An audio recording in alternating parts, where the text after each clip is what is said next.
The first time Jed Halverson heard the men laughing, something inside him went cold. He had only ridden down from the mountains for salt and flour. That was all. A quiet trip into Cedar Ridge before winter closed the high trails. But the sound drifting across the town square was not the usual noise of trade. It was sharp, mocking, cruel. Jed slowed his horse as he turned the corner. A crowd of men stood gathered near two barrels with planks thrown across them. On top of that makeshift platform stood a tall figure with a grain sack pulled tight over her head. Her hands were bound in front of her like she was some kind of outlaw. Howard Briggs stood beside her, grinning wide as a coyote. "Strong as a mule," Briggs called out. "Work sunup to sundown. Just a little difficult. Well, that's why the last man didn't keep her." Laughter rolled through the square. Jed's jaw tightened. He was 42 years old, broad as a barn door, his beard streaked with silver. He had lived alone in the mountains for 6 years since his wife, Sarah, died of fever. He had seen harsh winters, hungry wolves, and men at their worst, but this felt uglier than all of it. "She ain't much to look at," Briggs continued. "That's why the sack stays on. But you ain't buying her for her face." A man shouted, $5! Another yelled, $2! More laughter. The woman did not cry. She did not beg. She stood straight under that sack, shoulders squared like she refused to bend even now. That small act of pride pulled at something deep inside Jed. $10, he heard himself say. The laughter died. Men turned to stare at him. But Jed rarely spoke in town. He came, traded furs, left. Now he was stepping into something messy. Briggs' eyes lit up greedy and fast. $10! Sold to Mr. Halverson! Jed dismounted slow and steady. He climbed the platform and handed over the money he had brought for winter supplies. Most of it. He did not look at Briggs again. Instead, he looked at the woman with the sack over her head. "Can you ride?" he asked quietly. She gave a small nod. He untied her wrists. The rope had rubbed her skin raw. She pulled her hands back, rubbing them once, then lifted her chin under the sack. They rode out of Cedar Ridge without another word. The town shrank behind them. The mountains rose ahead like old, silent guards. After a long while, her voice came muffled through the cloth. "Why?" Jed kept his eyes on the narrow trail. Didn't sit right." "You don't know what you bought." "I didn't buy you," he said. "Just paid to get you out of there." Silence followed them up the mountain. By the time they reached his cabin, the sun had fallen behind the peaks. The sky burned orange and purple. Jed helped her down from the horse. She stood in front of the small log cabin, head turning slowly, as if she could feel the shape of it through the sack. Inside, he lit a lamp. The cabin was simple. One bed, one table, a stone fireplace, shelves of jars lined neat and straight. The place of a man who kept busy so he would not think too much. "You can sit," he said. She sat at the table without a word. Jed poured water into a tin cup and set it near her hands. She touched it, hesitated. "The sack," she said softly. He stepped behind her, but his fingers worked at the rough twine around her neck. For a moment he wondered what kind of face men felt the need to hide. The twine came loose. He lifted the sack. Jed froze. Her face was not ugly, not even close. Her features were strong, carved like the mountain cliffs. High cheekbones, a sharp jaw. Dark auburn hair cut uneven at her shoulders. A pale scar ran from her temple down her left cheek. But it was her eyes that stole his breath. One eye was deep brown, warm and steady. The other was pale green, almost silver in the lamplight. She watched him carefully, waiting for disgust. for fear, for laughter like in the square. Instead, Jed swallowed once and said, "Water's fresh. Brought it from the spring this morning." Something flickered across her face. Surprise. Maybe relief. She drank slowly, and hands trembling just a little. "My name is Mara," she said after a while. "Jed Halverson." She looked around the cabin again, as if measuring him and the life he lived. "What am I here?" she asked finally. "Servant, wife, property." "You're a guest," Jed said. "And guests can leave when they want. In the morning, if you'd rather go somewhere else, I'll take you." She studied him long and hard, like she was searching for the trick in his words. "You don't know what trouble I carry," she whispered. Jed moved to stir the fire. "Reckon we all carry some." For the first time, the corner of her mouth lifted. But when the wind howled against the cabin walls that night, Jed lay awake staring at the ceiling, knowing one thing deep in his bones. The men in Cedar Ridge had hidden her face for a reason, not because she was ugly, but because a woman like Mara did not break easy, and men like the one who sold her would not let her go without a fight. The first week passed in careful silence. Mara woke before dawn each morning, as if sleep was a habit she did not fully trust. Jed would find her already moving about the cabin, feeding the fire, sweeping the floor, setting water to boil. She did not act like a servant. She moved like someone who refused to owe anyone anything. Jed did not stop her. He simply worked beside her. He chopped wood. She stacked it. He checked traps.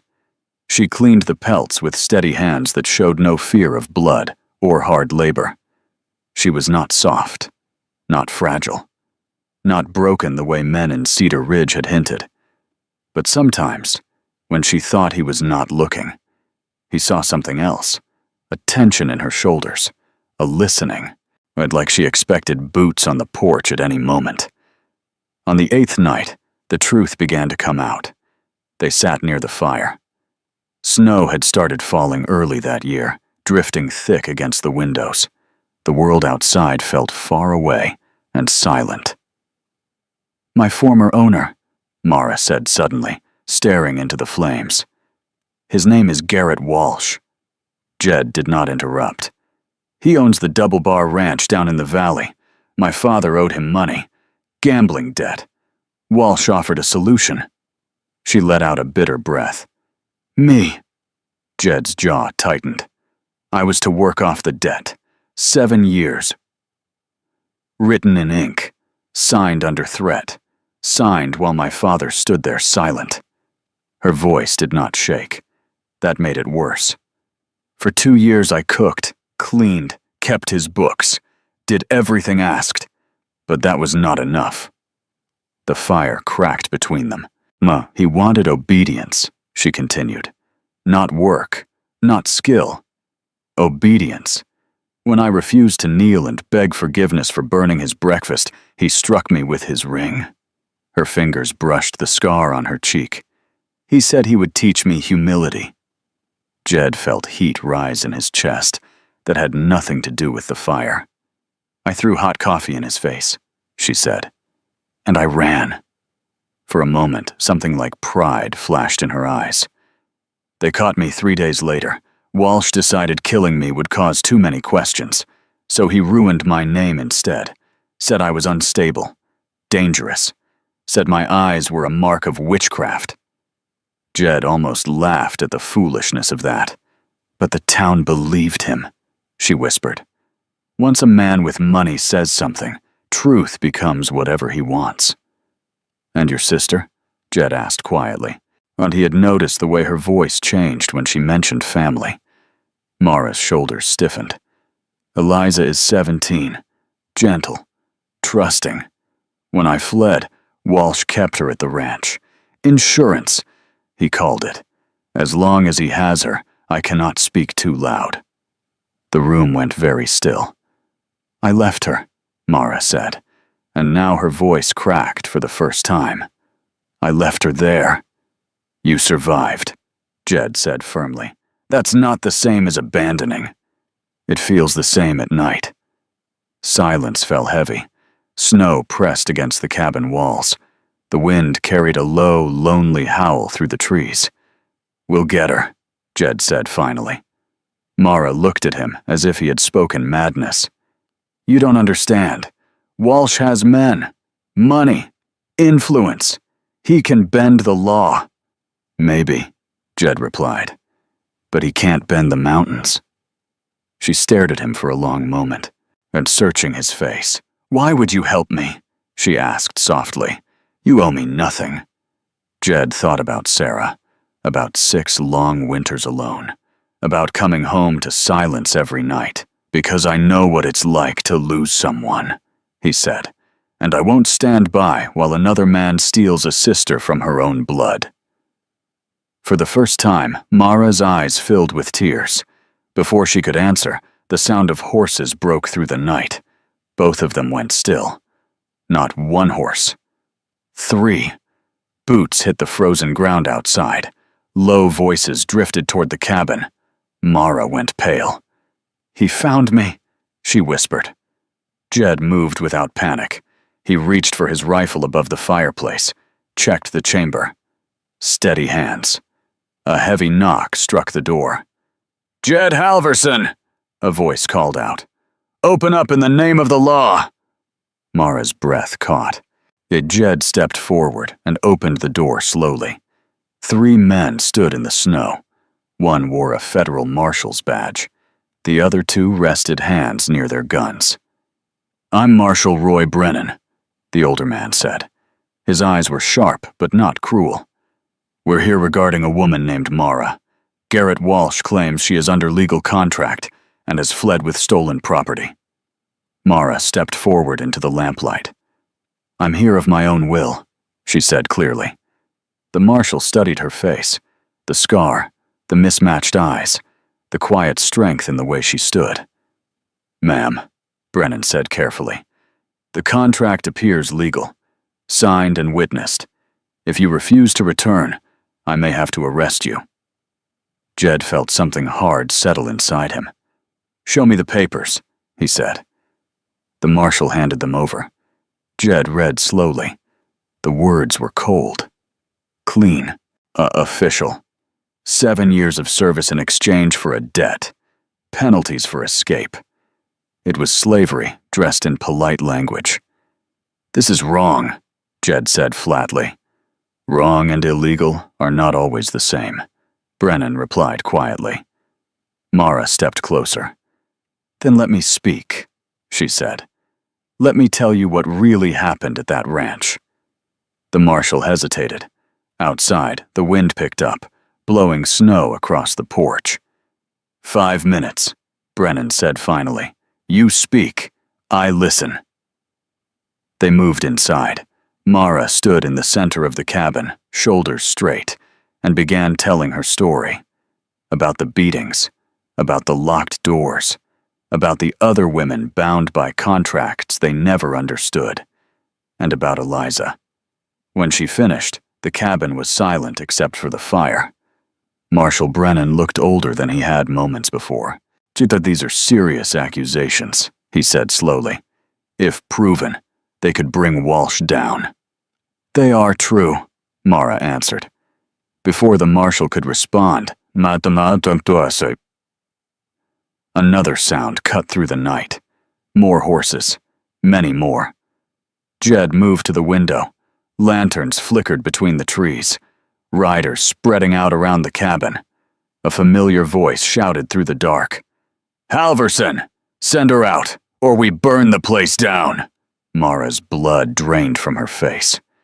Garrett Walsh had come himself, and this time, he had brought enough men to finish what he started. Firelight flickered against the cabin walls as the first torch struck the roof. Snow hissed where the flame touched, but more torches followed. Outside, Garrett Walsh's voice cut through the wind. "Last chance, Halverson! Send her out, and I might let you live." Jed did not answer. He handed Mara his spare revolver. Their eyes locked for a brief second. No fear, just understanding. "Stay behind the table," he said. "Shoot only if you must." She nodded once.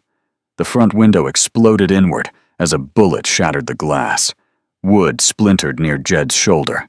He dropped low and returned fire. A man cried out in the darkness. The cabin shook as someone rammed the door. Marshal Brennan drew his own gun. "They've crossed the line now," he muttered. "This ain't law anymore." The door burst open. 2 men rushed inside. Jed fired first. The lead man fell hard against the floorboards. The second barely got a shot off before Mara pulled the trigger. Her revolver kicked in her hands, but her aim was steady. The man dropped. For a brief second, there was silence, and then Walsh roared, "Burn it down!" More torches flew. Flames caught on the dry edges of the roof where snow had melted earlier. Smoke began to curl through the rafters. "We can't hold forever," Brennan shouted. Jed's mind worked fast. They were outnumbered, surrounded, but the mountains had taught him one thing. Never fight on ground your enemy chooses. He grabbed Mara's hand. "Back room, now." They moved quickly through the smoke. Brennan covered them with steady shots from the doorway. In the back of the cabin, beneath a woven rug, Jed pulled up a trap door. Mara stared at him. "You built a tunnel?" she asked. "After my wife died," he said simply. "Figured a man alone should always have another way out." Gunfire thundered through the main room. "Go," Jed ordered. Mara dropped into the narrow earth passage first. Brennan followed. Jed kicked dirt over the trap door and slid down last, pulling it closed above them. The tunnel was tight and dark, barely wide enough to crawl through. Smoke filtered faintly down through cracks in the floor. Behind them, the cabin roof began to crack and collapse. They crawled in silence until cold night air touched their faces. The tunnel opened into a cluster of thick pines nearly 100 yards from the cabin. They emerged just as the roof fully collapsed in a burst of sparks. Walsh and his men shouted in triumph. They thought everyone inside was dead. Jed stood slowly, snow crunching beneath his boots. His cabin burned behind him. His home. Everything he had rebuilt after Sarah. Mara stepped beside him. "They took your home," she whispered. Jed's eyes were no longer soft. "No," he said quietly. "They just burned wood." Walsh turned, sensing movement. For a split second, shock froze his face. "You!" Before he could finish, a shot rang out from the trees behind Walsh's men. Then another. Shapes emerged from the forest. Tom Buchanan and half the mountain trappers, rifles raised. "You picked the wrong ridge tonight, Walsh," Tom shouted. Walsh's hired guns faltered. They were caught between 2 forces now. Jed did not rush. He walked forward slowly, rifle aimed steady at Walsh's chest. "This ends tonight," Jed said. Walsh sneered, but there was fear in his eyes now. "You think killing me fixes anything?" he spat. "You're nothing but a widowed trapper playing hero." Jed did not fire. Instead, he lowered the rifle slightly. "Marshal," he called out. Brennan stepped forward from the trees, a badge gleaming in the firelight. "I've heard enough tonight," the marshal said loudly. "Assault, arson, attempted murder. I've got witnesses." Walsh's face twisted. "You can't arrest me." "I can," Brennan replied, "and I will." Walsh reached for his gun. He was too slow. Jed's rifle fired once. The bullet struck Walsh's shoulder, spinning him into the snow. His gun fell from his hand. The mountain men surrounded the remaining attackers. Most dropped their weapons quickly. Within minutes, it was over. Walsh lay bleeding but alive. Brennan cuffed him himself. As the fire died down to embers, Mara stood staring at the ruins of the cabin. Tears rolled down her face, but her voice was steady. "He would have come again," she said. Jed stepped beside her. "Not anymore." Tom clapped a hand on Jed's shoulder. "You've got land. Well, we'll help you rebuild." Brennan walked over. "There'll be a trial," he said. "But between tonight and what I've heard from other ranch hands, Walsh's influence is finished." Mara closed her eyes briefly. "And my sister?" she asked. The marshal nodded. "I stopped by the double bar before riding up here. Eliza is under protective custody in town. She's safe." Mara broke then. Not with fear, with relief. Jed caught her before her knees gave out. He held her tight as she cried against his chest. The firelight reflected in her mismatched eyes when she finally pulled back. "You lost your home because of me," she whispered. Jed brushed a strand of hair from her scarred cheek. "No," he said softly. "I found my life because of you." Snow began falling again, soft and quiet, covering the blackened remains of the cabin. Yet the mountain stood silent around them, a new beginning carved out of ashes. Mara took Jed's hand. "Let's build something stronger," she said. He squeezed her fingers. "Together." Behind them, Walsh was hauled away in chains. Ahead of them, the mountains waited.